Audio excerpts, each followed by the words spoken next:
Hi, John from University of Sydney.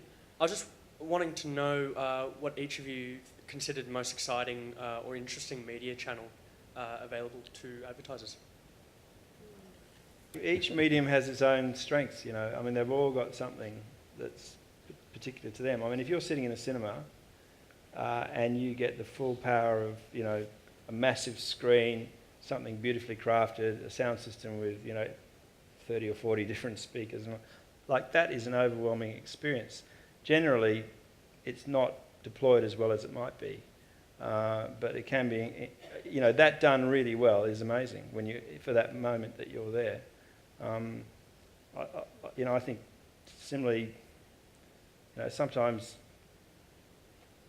something great someone sent, you read something great on Twitter can be really in the moment and you just go, wow, that's an amazing thing I've just seen that really resonated with me. And you're kind of going, there's just such broad differences. It's, you know, I think one of the answers is that we're all struggling with the same, that our internet people, you know, they tell me that they've got 300,000 different choices of what they can do and choose on the internet. We've got more so-called television channels than we ever had before. We've got radio stations all over the place, and now with phones we can do everything. Like just coming here, I was just thinking of the stories I was just having a quick look at.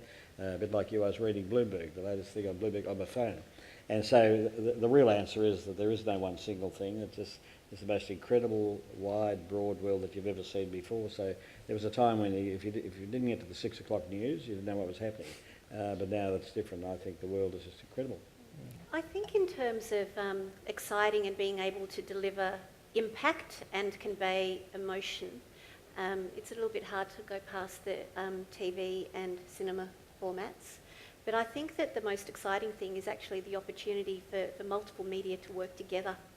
And I think that that's where our young people are probably really already playing in that space. How, you know, the digital and the print that I talked about earlier on, but indeed also with the television format work together. So I think that the most exciting thing is in the convergence of those media channels working together. Nick, it's going to be too obvious to say online, so you can't say that. I won't say that, okay. I'll say something else. I actually think for the University of Sydney, there's a real tsunami coming in terms of education. I mean, you think about what's happened to retail or what's happened to media, and you think about the fact that you've got 18-year-olds turning up at your university with all this technology, and why do they go to a campus?